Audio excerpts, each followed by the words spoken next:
Hello, fellow humans. So I am just dropping in for a quick word before I get started on my afternoon sessions because I spent the first part of the day getting myself together and preparing some stuff for my classes because I can finally see the energy seeping in from the uprising class, like of an actual uprising after all the difficult stuff that came up. So today's message I actually wrote down and I called it Autopilot, right? So the message I got, this is while I was in the shower, was too many of us are putting the wrong things on autopilot. There are some things that God needs to be autopilot on. So the things that we keep on autopilot for are the bad habits that we need to actually focus on breaking. We put those to the side, like, I'll worry about that later because I know I got to focus on my job, the kids, and all this stuff. Where over here, there's something you're supposed to take care of with your health, something you're supposed to take care of, like with your house. Like there's a whole bunch of other stuff that's building up in the background because you're focused on the things over here. And these bigger things are actually a representation of the areas that you're supposed to let source handle, right? When you work on the parts of yourself and your situation that you have a hard time with, that frees up space for God to do his thing on the big things where you can't control them anyway. Like the areas where you need to let God work, you're trying to put your hands in and you're messing up the program. So that is one of the kickbacks of manifestation. You're over here trying to create this because it's in your mind, the vision of what you need for yourself. But source knows a whole different way to make this happen for you to get that same result. If you would just take your hands off of that and focus on the things that you can control, then you would let source be your driver, your cruise control, your autopilot, while your hands on. You need to work on some manual stuff for a while. Be very in depth in your experience and your day-to-day activities and what you're putting in your body, what you're putting in your mind. Optimizing your human so that your experience goes better. Because you can focus on those other things you've been focused on, but you never had no control over that anyway. You're working against the system, working against the wheel. There are two paths. You can do this the easy way, or you can do this the hard way. Though the hard way is full of lessons, and you definitely get a tail out of it. The easy way preserves your soul, preserves your energy, because you're breaking down stuff or areas where energy is bound, where stuff is throwing you off. A good example, I was ordering out every day for dinner because I'll be over here working. I ain't got time. Okay. I ain't got time. But I noticed when I looked at my accounts and stuff, I'm like, if my children would just do their chores and keep the kitchen together, then I could make sure they had food in there that they knew how to cook within their range of cooking. And then I could save a ton of money on work.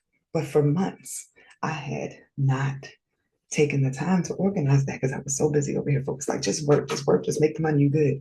Not realizing that my energy was just going out until I pray at the bottom, like, God, what is my issue with money? You know, he yelled back suddenly through all my devices, all my card readings, everything. He yelled back, stop spending it like water. So I hope that was something that y'all could take with you. Put your hands on what you can touch, what you can't touch. Let God handle because it's always going to go in your favor. There was a song I was listening to this morning when I was getting lit, getting ready for this job. And it was a gospel song. It was like, his promise still stands. It was a reference to God, right?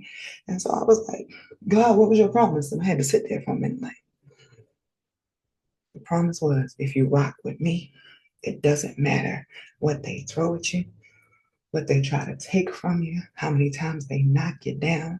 I will be right there to pick you up and put you right back on the path, because this path, this happily ever, ever, if you follow me, is what I promised, pretty much. Oh, now, of course, I'm typical, but I'm like, yo, what about some of the other people who was real good at that believing thing and they ended with him?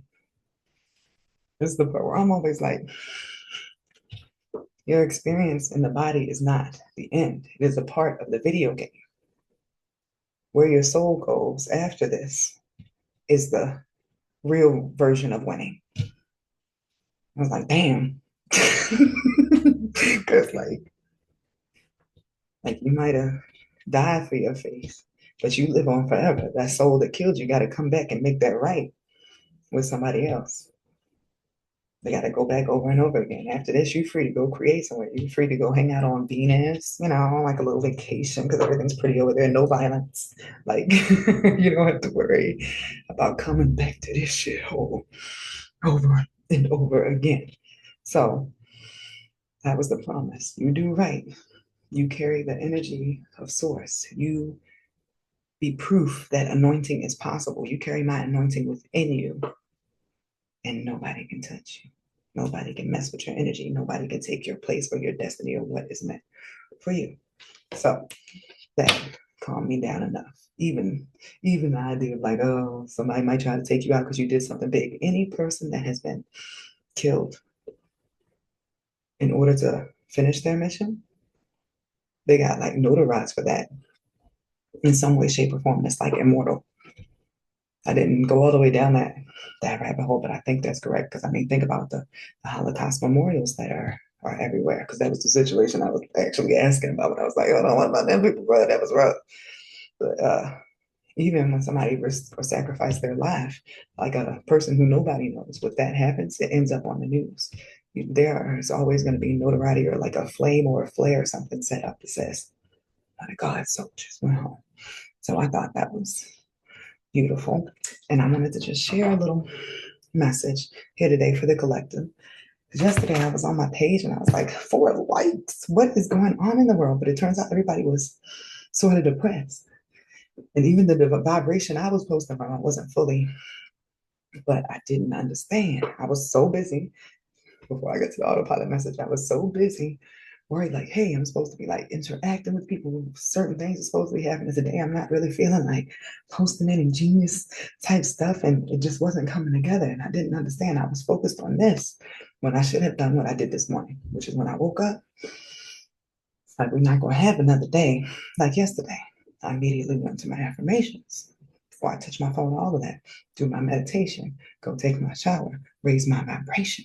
And all that just rhymed and that just happened, but it literally is what happened. I had to I had to sync myself to something greater than everything that this system is pushing in your face every day. At this point, you got to duck and dodge negativity.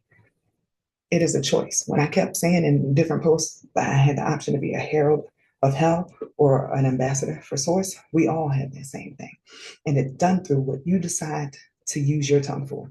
If you decide to talk about all the negative things in the world and perpetuate that and to find like-minded people who are thinking about those things, that's what you're going to cluster to. But if you decide that you want to be a representation of what is possible, of the future, of the positive things, of still thriving and growing, even though there is a dark side, then you have chosen to be an ambassador for source, for your anointing, because there is going to be a clash there, because there's a divide just in energy and the way it's coming about.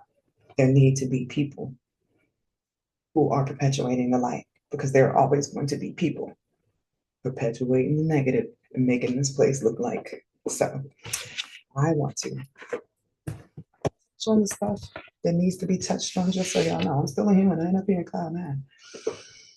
Not yet. I'm gonna get out of here though. But I choose to focus on the fact that his promise still stands. So, what message do I need to deliver to the collective today?